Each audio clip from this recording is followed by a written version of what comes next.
Nos anos 20, Nova York era o lugar onde tudo acontecia. Manhattan havia virado a capital do mundo, o lar do glamour e da sofisticação. A cidade que nunca dorme.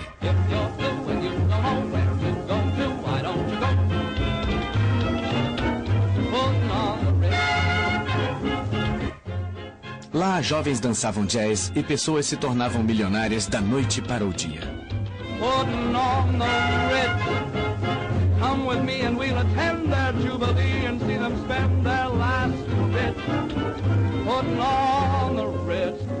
Foi a festa mais duradoura dos tempos modernos.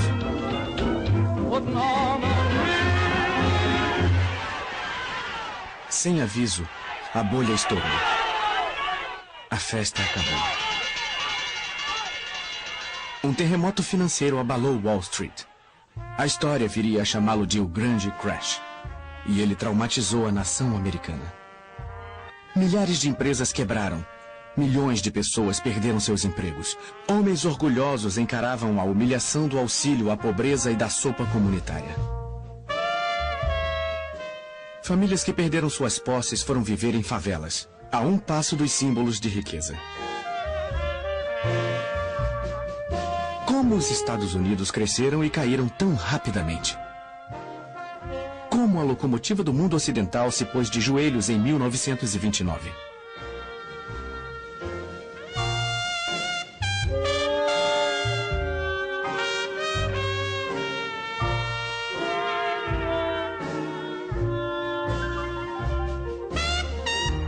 Relembrando 1929, o ano da quebra da Bolsa de Nova York. A ascensão dos Estados Unidos como potência global começou com sua participação na Primeira Guerra Mundial, de onde emergiram como a nação mais próspera da Terra. No início, os americanos não queriam participar da disputa entre impérios rivais europeus. Em uma posição de neutralidade com laços históricos com a Inglaterra e a França, os Estados Unidos lucravam muito vendendo armas, munição e alimentos para os dois países. E não eram só os comerciantes de armas que ficavam ricos. Os funcionários das fábricas ganhavam bônus generosos. Além disso, o governo americano precisava de uma vitória dos aliados para proteger os 3 bilhões de dólares que financiavam a guerra. Para o presidente Woodrow Wilson, um democrata que se opunha à guerra, a questão da neutralidade era um dilema. Sua preocupação principal era fazer o que fosse mais honroso. Sua simpatia natural era pelos aliados, mas ele só entraria na guerra se encontrasse argumentos morais para isso. Quando o presidente americano descobriu que a Alemanha planejava em segredo oferecer grandes áreas dos Estados Unidos ao México, caso fosse vitoriosa, ele resolveu agir. Os Estados Unidos entrariam naquela que ele chamou de guerra para acabar com todas as guerras.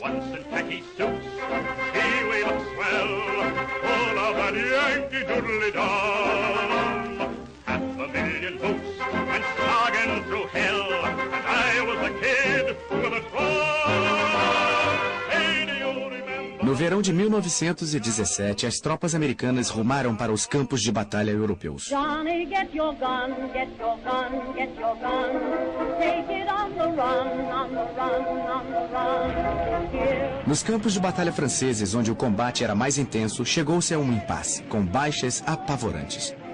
Milhões haviam morrido dos dois lados.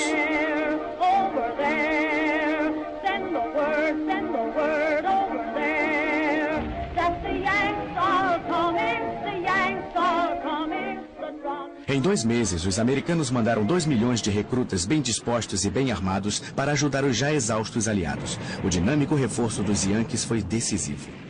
Pela primeira vez em 4 anos de uma batalha acirrada, os soldados alemães bateram em retirada. Em 11 de novembro de 1918, um armistício deu fim à Grande Guerra. O mundo inteiro comemorou. O presidente Wilson viajou para a França, onde foi saudado como um anjo da vingança. A investida americana de última hora ajudou os aliados a vencer a guerra e salvou a vida de muitos franceses. Mas em Paris, onde o Tratado de Versalhes seria negociado, o programa de paz não foi tão bem recebido pelos franceses, cuja sede de vingança discordava do desejo idealista de Wilson de evitar guerras futuras. Ao voltar para casa, Wilson descobriu que o ânimo de seus conterrâneos havia mudado.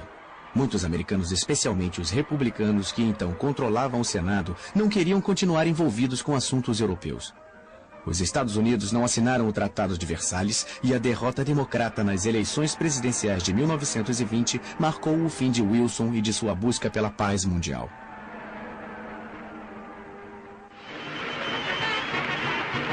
A nova década que prometia tanto começou com uma nobre experiência: a Lei Seca. Fabricar, transportar ou vender bebidas alcoólicas foi proibido no país, mas comprar ou consumir não.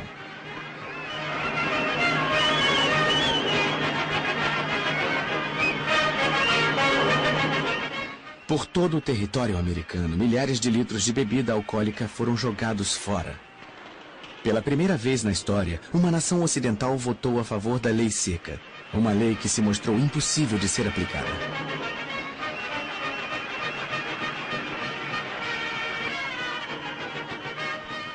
Warren Harding, o novo presidente republicano, tratou a Lei Seca como a maioria de seus compatriotas, abraçando a causa em público, mas bebendo uísque reservadamente.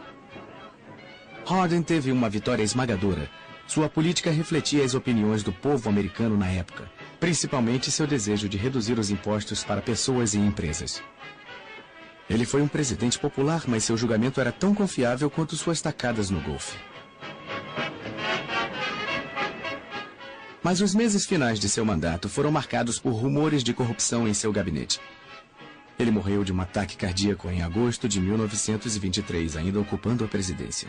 Contra seu sucessor Calvin Coolidge, nunca seriam levantadas suspeitas de corrupção. Ele era um republicano devoto cujo slogan era: "O principal negócio dos Estados Unidos são os negócios". Ele era contra todas as formas de regulação e defendia o livre comércio e a livre iniciativa. Coolidge também era presbiteriano praticante. Ele acreditava que até Deus era capitalista e que trabalhar em uma fábrica era uma forma de adoração. Um jornalista perplexo o apelidou de puritano na Babilônia. Mas quando entrou na Casa Branca, ele demonstrou que era um puritano muito flexível.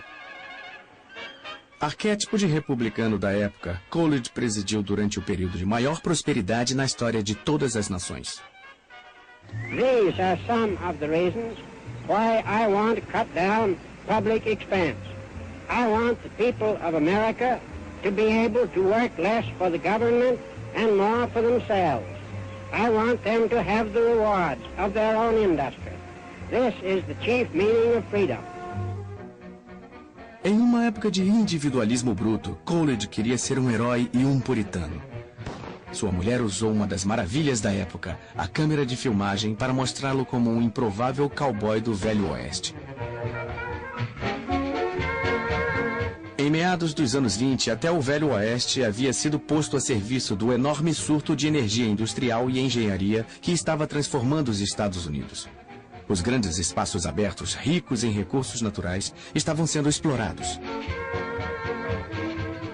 As cidades se tornaram movimentados centros comerciais. Navios cheios de imigrantes traziam mão de obra barata para o país que agora era o mais rico do mundo. Com os juros, os empréstimos feitos para os aliados durante a guerra chegaram a 12 bilhões de dólares. Quase todas as nações do mundo ocidental deviam dinheiro aos Estados Unidos. Os Estados Unidos haviam se tornado uma enorme potência industrial e o maior de todos os empresários era o engenheiro Henry Ford, que desenvolvia motores desde a década de 1890. Ele previa que um dia todas as famílias teriam um automóvel. O sonho se tornou realidade quando Ford inventou a linha de produção em massa, uma esteira rolante contínua em que exércitos de trabalhadores montavam automóveis idênticos, peça por peça. E quanto maior a quantidade, menor o preço.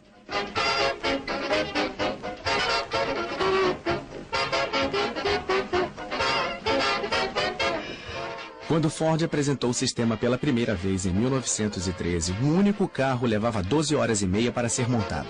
Ao final dos anos 20, uma unidade do Ford modelo T saía da fábrica a cada 24 segundos.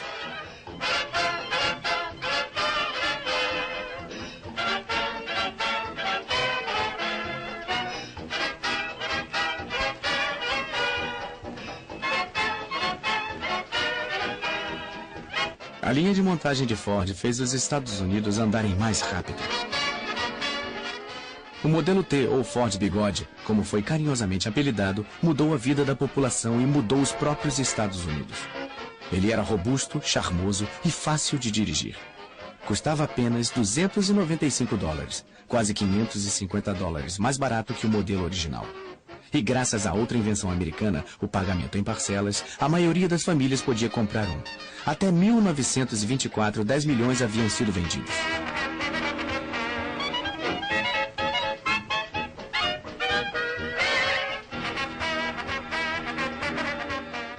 A indústria automobilística estava causando um enorme impacto na economia americana. Ela inspirou o mais veloz surto de construção de estradas da história. Em uma década, estradas de terra foram substituídas por rodovias de asfalto, cruzando todos os Estados Unidos.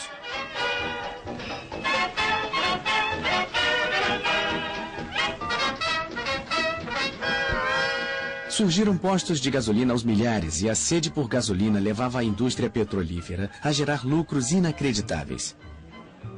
A indústria automobilística usava 96% do petróleo do país, 80% da borracha e 20% do aço. Em 1928, havia 9 automóveis para cada 10 famílias. A produção em massa acelerou a fabricação e cortou os custos.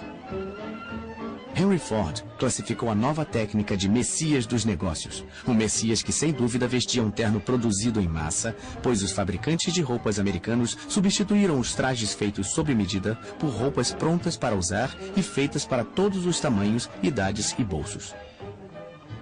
Os salários de toda a classe trabalhadora aumentavam.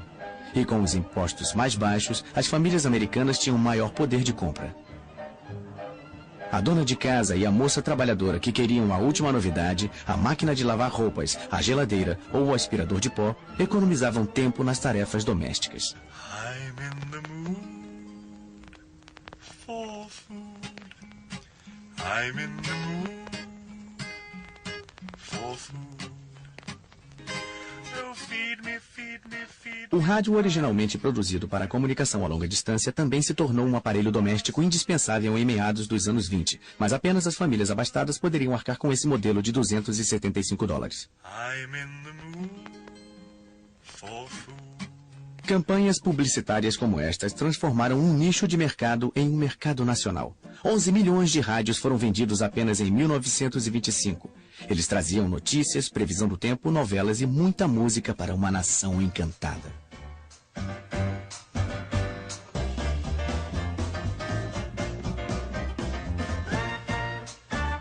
Como o rádio, o gramofone trouxe uma nova possibilidade a milhões de pessoas, levando música portátil e instantânea para uma nova geração de mulheres jovens, liberais e por dentro da moda. Elas formavam a geração que se auto-intitulava melindrosa. Elas ditaram a moda e o estilo de toda uma década.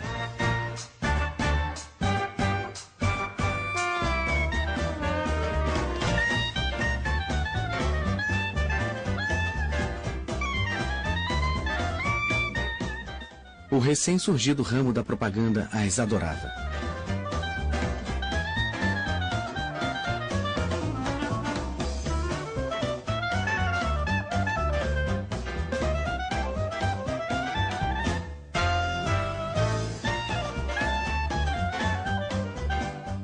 As melindrosas amavam um novo estilo musical chamado jazz, que os mais conservadores chamavam de decadente.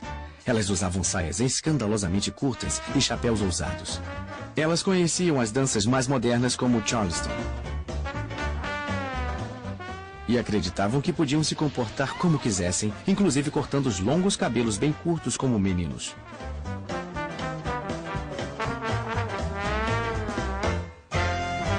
Festas animadas que duravam noites inteiras eram seu habitat natural.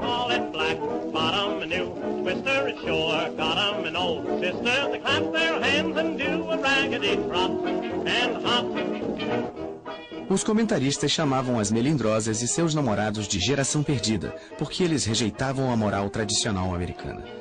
Mais rebeldes que nunca, adoravam consumir o fruto proibido, o álcool. O consumo ilegal de álcool já era generalizado e estima-se que havia nos Estados Unidos 32 mil bares clandestinos pertencentes a gangsters que conduziam seus prósperos estabelecimentos sem pagar nenhum imposto. E esses eram só os bares de mais alto nível. O número de bares ilegais de fundo de quintal que vendiam bebida barata e embriagante era de centenas de milhares.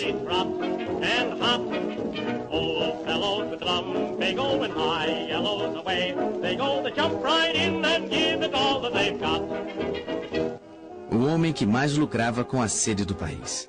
Aí está ele vendo seu cavalo correr. Era Al Capone, o maior gangster de Chicago. Ele abastecia seus bares clandestinos com um enorme estoque de bebidas ilegais, a maior parte vindo de Cuba e do Canadá. A guarda costeira de vez em quando apreendia navios com cargas ilegais, mas emboscadas filmadas como esta raramente passavam de propaganda do governo. A guerra contra a bebida já estava perdida, embora ninguém estivesse pronto para admitir. Muito menos os cidadãos religiosos do meio oeste americano, cujo representante preferido era um pastor apocalíptico chamado Billy Sunday, que odiava álcool, mas adorava dinheiro. According to our standard of gold and silver, Abraham was worth $1.5 billion. David was worth $3 billion.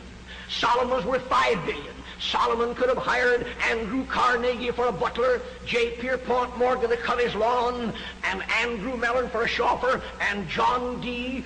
to black his boots. America needs a tidal wave of the old-time religion. And I want to take a pledge in this audience to join me in a pledge that you will never rest until this old God-hating, Christ-hating, whiskey-soaked, Sabbath-breaking, blaspheming, infidel, bootlegging old world is bound to the cross of Jesus Christ by the golden chains of love. A corrente dourada de amor não podia ser encontrada nos estados do sul dos Estados Unidos. Lá, todas as classes, negros e brancos, ficaram de fora da prosperidade do norte. Os preços das colheitas caíram, e aqueles que temiam perder tudo procuravam alguém para culpar. Seus olhos encapuzados caíram sobre os judeus, os estrangeiros e principalmente os americanos negros. Numa época em que os Estados Unidos eram admirados em todo o mundo pela vitalidade de sua liberdade e pelo modo como recebiam os pobres e famintos da Europa, havia um exército sinistro de racistas radicais que se auto-intitulavam Ku Klux Klan, marchando pela capital do país sem que ninguém se pronunciasse contra eles.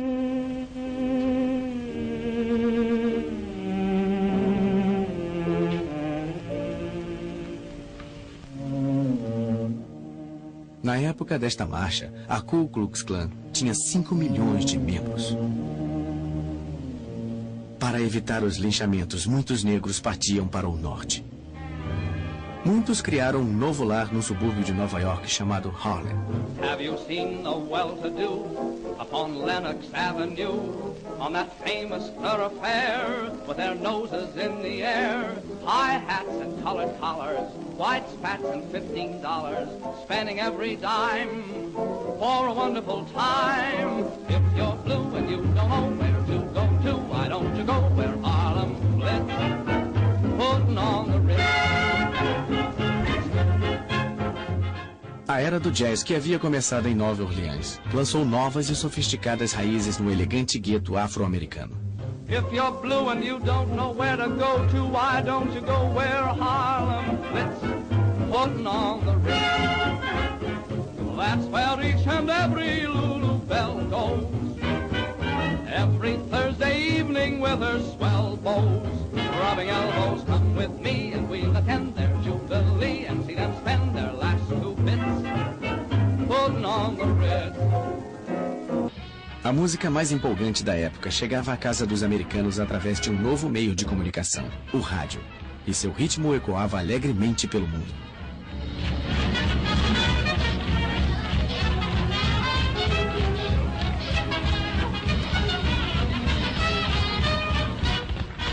Junto com o jazz, a cultura popular foi dominada pelo cinema nos anos 20. O que começou como uma pequena novidade do showbiz se tornou uma forma bilionária de entretenimento. Os estúdios ficaram surpresos com o poder de atrair o público exercido pelos astros da tela como Mary Pickford e seu então marido Douglas Fairbanks. Mary Pickford havia se tornado a queridinha do país já em 1915. Quando os produtores de Hollywood perceberam seu valor, pagaram a ela $10 mil por semana, uma quantia que continuou aumentando durante os anos 20. Mas o rei do cinema mudo era o cômico britânico Charlie Chaplin. Ele enfraqueceu o poder dos magnatas do cinema dirigindo e produzindo seus próprios filmes. Seu filme Em Busca do Ouro lhe rendeu $2 milhões.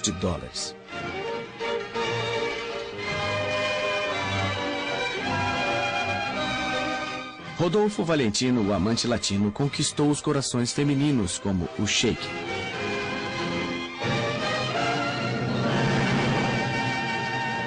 Ele morreu prematuramente em 1926 e foi homenageado com um enterro semelhante a um funeral de Estado. Pola Negre, com quem dividia a cena, vestiu trajes de luto. Os jornais do mundo todo noticiaram que as ruas da cidade se encheram de mulheres chorosas. Hollywood se deu conta de que seu futuro estava nos astros. Até crianças de escola endeusavam os novos heróis do cinema. As fantasias preferidas eram de Charlie Chaplin ou Douglas Fairbanks, atores cujas vozes elas desconheciam. Mas isto estava prestes a mudar. Al Johnson foi o primeiro homem a quebrar a barreira do som.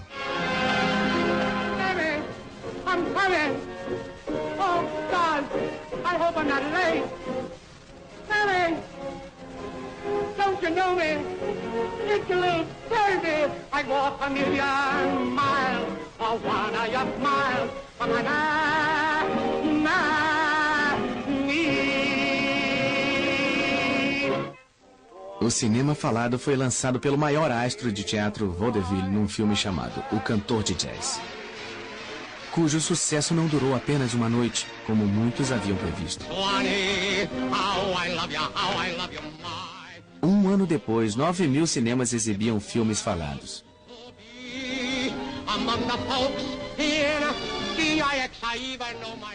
Mas o herói da vida real mais celebrado nos anos 20 foi Charles Lindbergh. Um homem que sonhou sobrevoar um dos maiores oceanos e que logo aterrissou no coração de todos os americanos.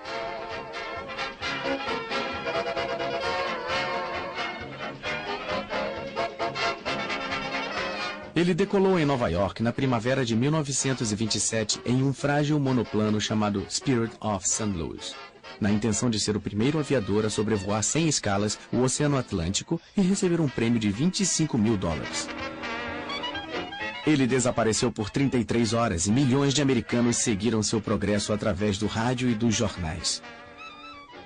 Quando alcançou a costa da Irlanda, ele foi avistado por fazendeiros e uma mensagem de rádio avisou ao mundo que Lindbergh ainda estava no ar. Lindbergh pousou em Paris em uma pista marcada por luzes que o deslumbraram. Sua fama súbita parecia simbolizar o espírito de uma era e seu galante exemplo abria as portas do mundo da aviação para incríveis maravilhas modernas.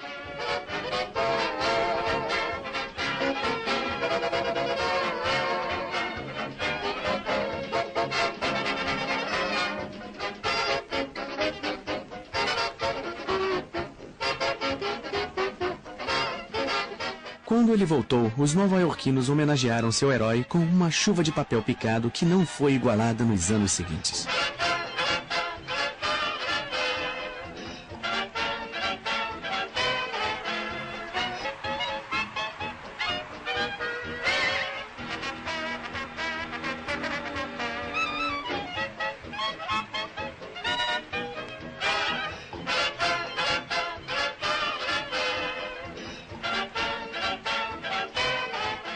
Ruth Elder, uma aviadora com aparência de estrela do cinema, sonhava repetir o feito de Lindbergh.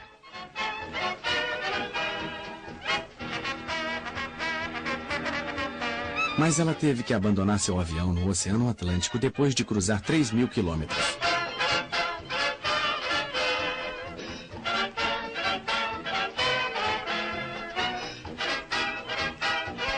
Pilotos mulheres, as aviadoras, como eram chamadas, conquistaram seu espaço em um universo masculino e desafiavam os homens até as últimas consequências. No mesmo nível de celebridade de Lindbergh estava Babe Ruth, o jogador de beisebol mais dinâmico daqueles tempos. Ele era um sujeito grandão com pernas finas que melhorava a cada ano. Seu recorde de 60 home runs para os Yankees de Nova York no campeonato de 1927 continuou intacto por mais de 30 anos. Ele tinha um salário anual de $52 mil, 3 vezes mais que o seu rival mais próximo. Mas o maior desportista dos anos 20 em termos de público foi o boxeador Jack Dempsey. Ele protagonizou o mais próximo. Mas o maior desportista dos anos 20 em termos de público foi o boxeador Jack Dempsey. Ele protagonizou 2 lutas com o belo Gene Tunney. Eles eram chamados de O Belo e a Fera. Cada uma das lutas assistidas por um número inédito de pessoas gerou uma bilheteria milionária. Dempsey perdeu os 2 confrontos, mas como muitos americanos durante o boom dos anos 20, ele fez uma fortuna. Mas em uma década sedenta de novos heróis, ele foi visto como um derrotado e se aposentou em 1929. Talvez o gigante do esporte mais popular da década de 20, e ele era diferente dos outros, tenha sido Bob Jones, o gênio do golfe que nunca jogou por dinheiro. Ele continuou como um amador durante toda a sua brilhante carreira e não estava interessado na fama. Ele não parecia nem interessado em vitórias, mas vencia ano após ano nos Estados Unidos e na Inglaterra com uma tacada tão sublime como um passo de dança.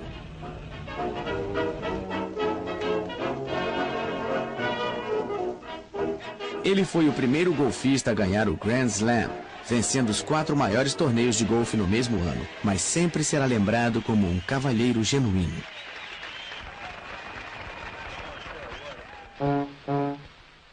Henry Ford foi o grande industrial da época, mas ele era bem-sucedido e frio demais para ser considerado um cavalheiro. Ele conheceu o aumento da concorrência com a General Motors e a Chrysler, e embora tivesse vendido 15 milhões de modelos T, as vendas estavam caindo em 1927. E o carro agora parecia antiquado. Só havia modelos pretos, mas logo as ruas foram invadidas por um novo automóvel.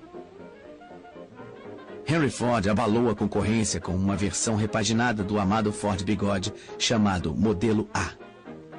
Para isso, ele agiu como um tirano, pois dispensou 60 mil empregados por 60 dias sem salário, enquanto construía uma nova fábrica. Lay off, people. Lay off, folks. None of your sarcastic jokes, cause Henry's made a lady out of Lizzie. Have you seen her? Ain't she great? She's something you'll appreciate. I'm sure you understand just what I mean. Why, everybody, everywhere is falling for her now. I'm talking about the new Ford, and boy, she is a wow. Lay off, people, lay off, folks. None of your sarcastic jokes, cause Henry's made a lady out of Lizzie. She once had rattles in her wheel, but now she's full of sex appeal, cause Henry's made a lady out of Lizzie. O modelo A também virou um sucesso de vendas. O crédito fácil ajudou os motoristas a substituírem os Fords Bigode pelo novo modelo. Na época, quase todos os carros já eram vendidos a crédito e quase todo mundo estava endividado. Bancos e agências emprestavam dinheiro rapidamente sem fazer muitas perguntas. Nos anos 20, a única coisa que os americanos gostavam mais do que os carros era da emocionante especulação no mercado de ações. No período de 1927 a 1929, muitos americanos ficaram obcecados com Wall Street, contagiados pela febre dos investimentos, já que o valor das ações continuava subindo. O crédito instantâneo fazia com que auxiliares de escritório, secretários, donas de casa, mineradores e mensageiros pudessem investir em ações pela primeira vez. Qualquer um podia comprar na margem, a crédito, com empréstimos de seu corretor.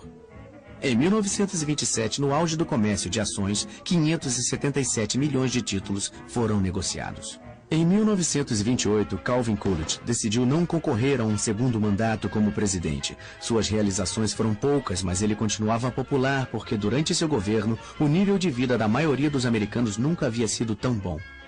Aos olhos do povo, ele era um ótimo presidente. Mas enquanto a economia continuava em ascensão, uma perturbadora corrente se escondia por baixo da prosperidade. O crédito instantâneo e o fato de o governo se recusar a regular a bolsa de valores, que estava fora de controle, anunciavam um desastre iminente.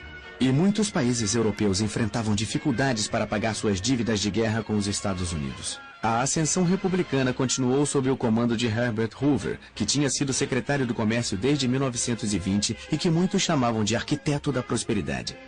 Ele queria realizar um mandato ainda mais cheio de prosperidade e progresso.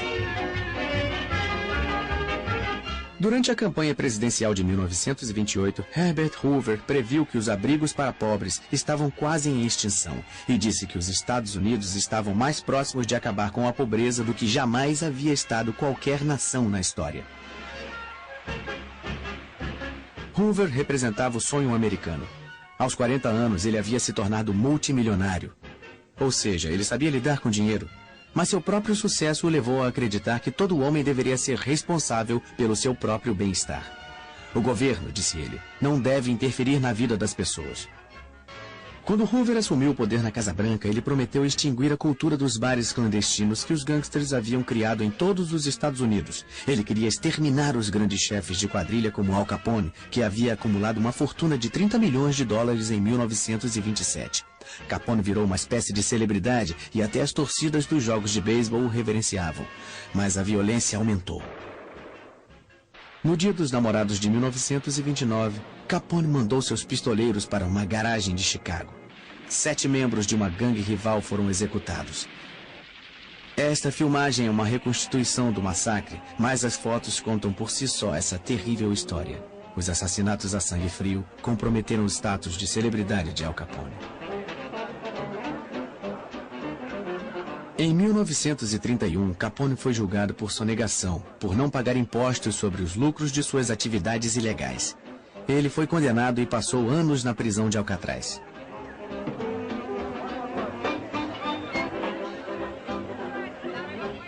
No último ano dessa década egocêntrica, quase todo mundo parecia estar buscando os holofotes da fama. E se você fosse uma garota bonita, sempre haveria uma chance de conquistar o estrelato como rainha da beleza.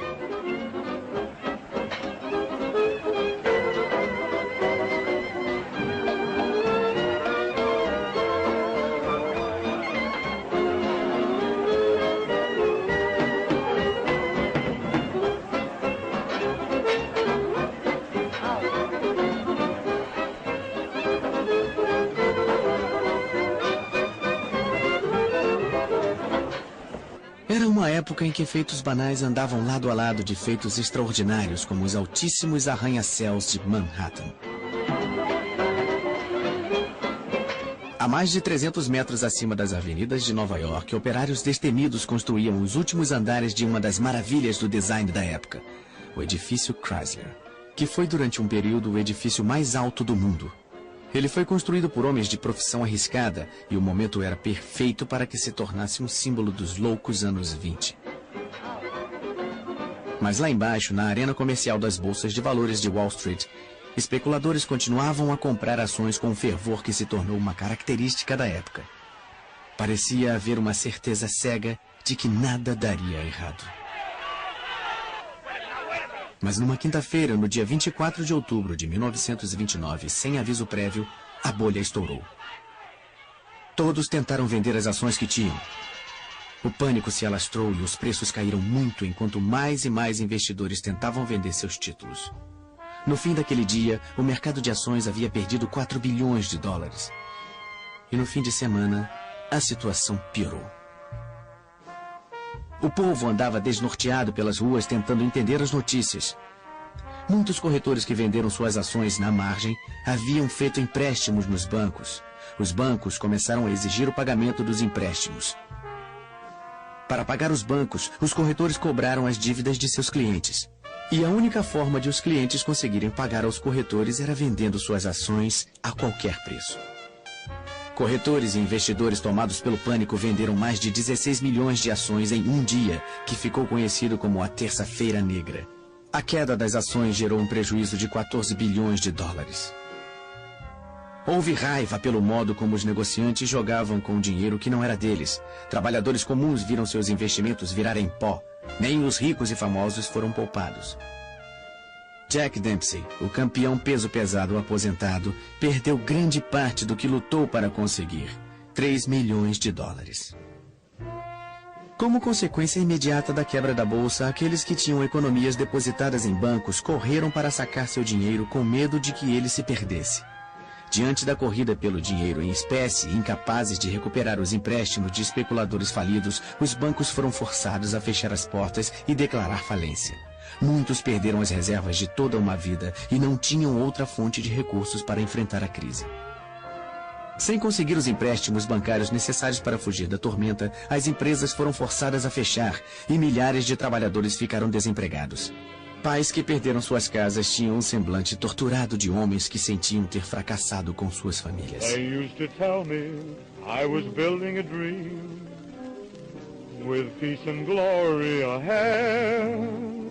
Why should I be standing in line, just waiting for bread? Once I built a tower up to the sun, brick and rivet and lime. Once I built a tower, now it's done. Brother, can you spare a dime? As reverberações do crash da bolsa se fizeram sentir em toda a economia mundial. Os bancos americanos que emprestaram dinheiro para a Europa para ajudar no processo do pós-guerra cobraram as dívidas numa tentativa de se manterem funcionando. A cobrança gerou uma crise financeira no exterior e os bancos americanos não conseguiram juntar o dinheiro necessário para sua própria recuperação. Como a miséria só aumentava, o presidente Hoover conclamou o homem mais rico dos Estados Unidos, John Rockefeller, o magnata do petróleo, na esperança de que suas palavras levantassem a autoconfiança abalada do país. These are days when many are discouraged. In the 93 years of my life, depressions have come and gone. Prosperity has always returned and will again. Hoover teimosamente insistiu que a maré ruim era temporária. Ele declarou em uma reunião oficial de negócios: os senhores chegaram 60 dias atrasados, a depressão terminou. A confiança do público no presidente diminuía. Ele então convocou um importante economista, o professor Babette, para aparecer com ele em um cinejornal. Mas não foi muito convincente.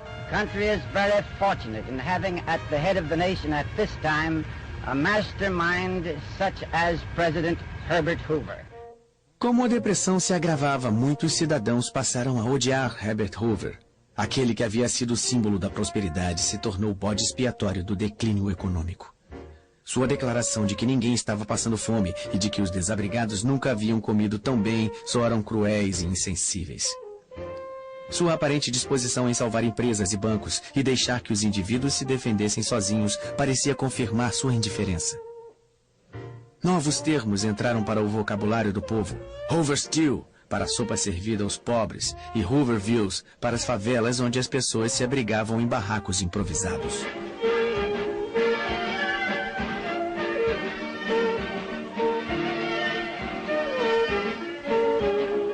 Jovens casais desesperados disputavam cansativas maratonas de dança em que o par que resistisse até o fim levava para casa um prêmio em dinheiro. Embora todos os dançarinos sonâmbulos estivessem ali por uma única razão: seu cansaço seria recompensado com uma refeição grátis. O país mais rico da face da terra não conseguia alimentar todos os seus cidadãos.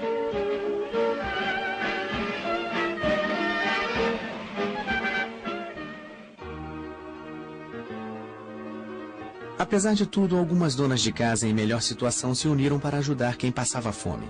Elas compravam uma certa quantidade de mantimentos e doavam para as famílias necessitadas uma porção que era distribuída por equipes de voluntários. Share a Meal, como era chamado o movimento, era um sistema arbitrário que não tinha o apoio do governo. O presidente achava que não precisava de ajuda e estava certo de que a recuperação ocorreria em breve. Para dizer isso, ele convocou o economista Roger Babson. Everything indicates that general business has turned the corner. I go further and say that 1931 should offer the greatest opportunities of any year for a generation. A previsão estava terrivelmente enganada. O clima era um mau sinal de que tempos piores estavam por vir.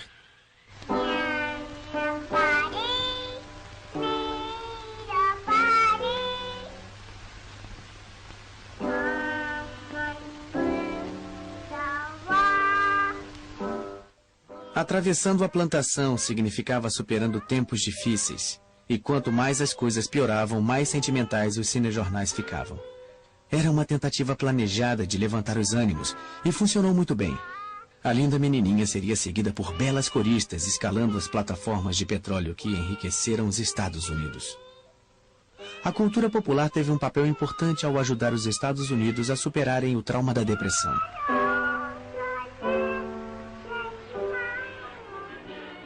Na virada da década, a forma de entretenimento mais popular era o cinema.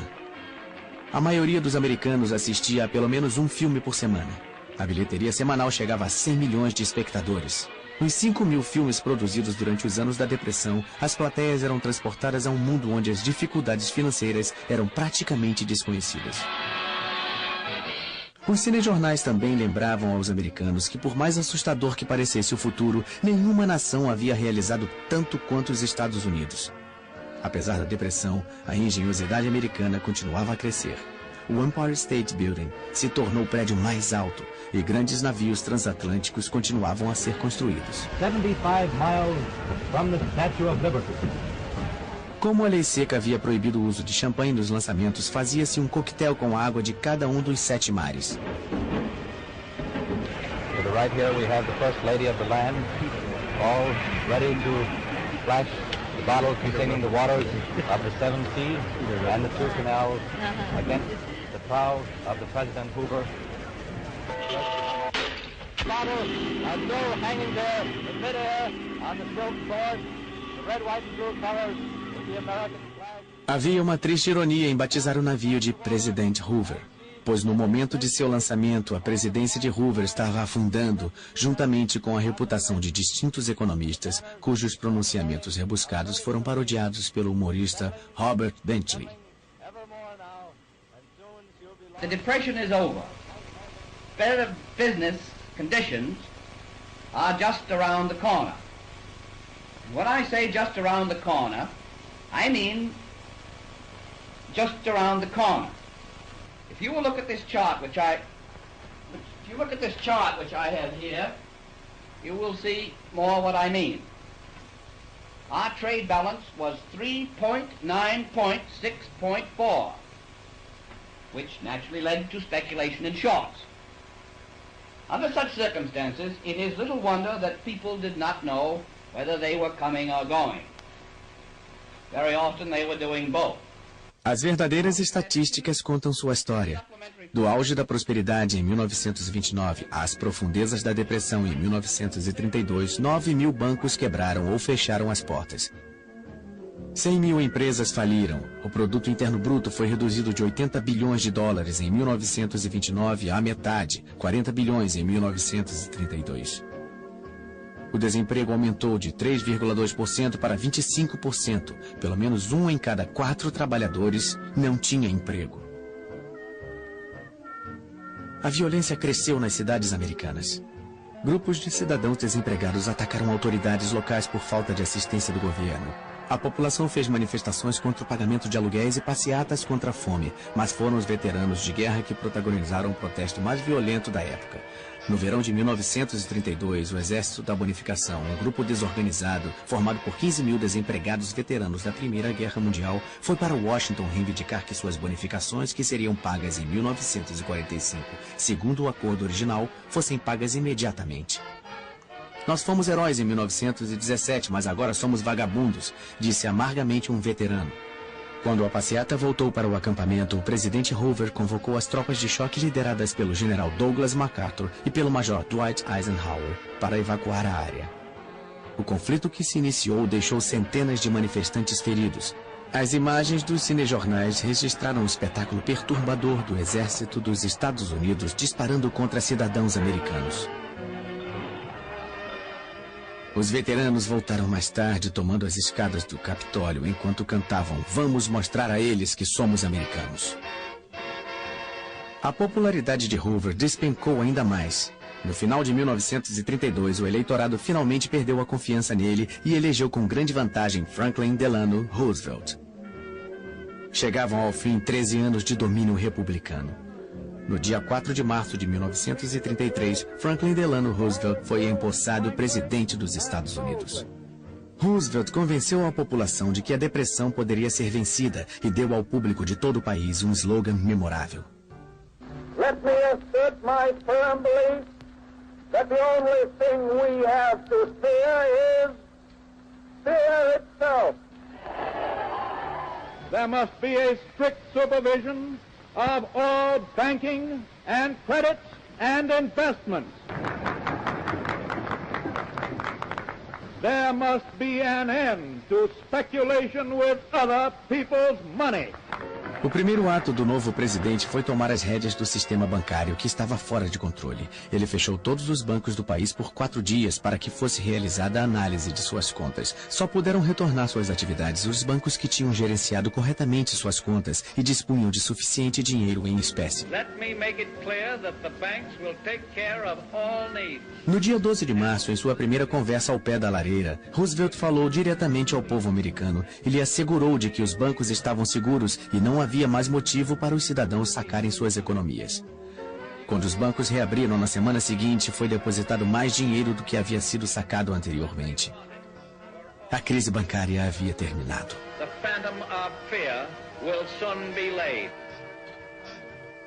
Roosevelt assinou então a lei que pôs fim à lei seca. Em todos os estados americanos, a nobre experiência havia sido um óbvio fracasso. A proibição deu origem a uma criminalidade exacerbada e fez com que mais da metade dos americanos se habituasse a desrespeitar a lei. O programa de assistência de Roosevelt, a Administração Nacional de Recuperação, era o coração de sua estratégia de longo prazo para diminuir o sofrimento causado pela depressão, tomando para si a responsabilidade pelo bem-estar do povo e criando novos empregos. A Casa Branca convocou Jimmy Durante, um comediante de Hollywood, como um excêntrico porta-voz. You've got a president now. He gave the land a new deal. You hold the cards, now you deal. You put shoulders to the plow. He gave us what we asked for, now pay him back somehow. Step out in front, get back of the president, and give a man a job.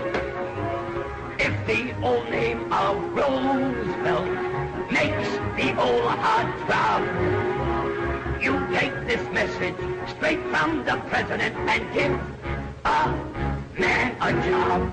Now listen to me, everybody. Step out in front. Get back at the president and give a man a job. You know he bought a front. You know that. I know it.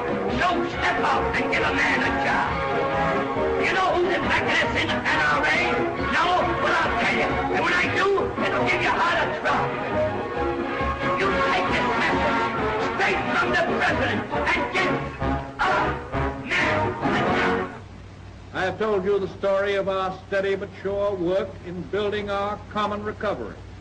In my promises to you, I made 2 things plain.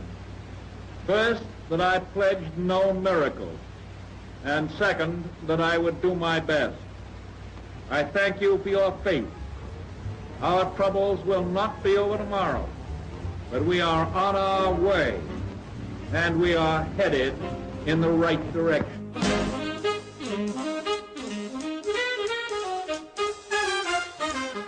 Franklin Roosevelt não encontrou uma solução imediata para a Grande Depressão, mas com a força de sua personalidade, ele trouxe esperança e estabilidade para os angustiados Estados Unidos.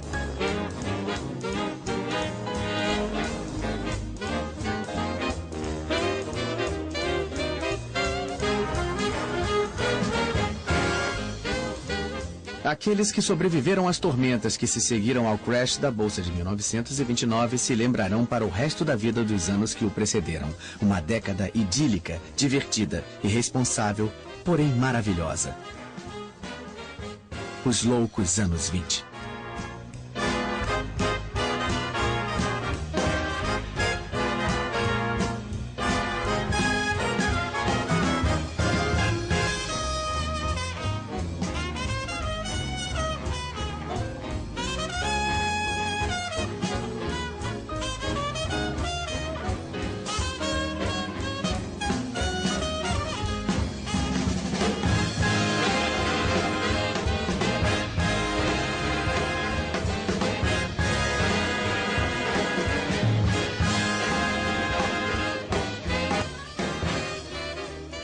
Versão brasileira, Bravo Studios. Distribuição, Sinapse.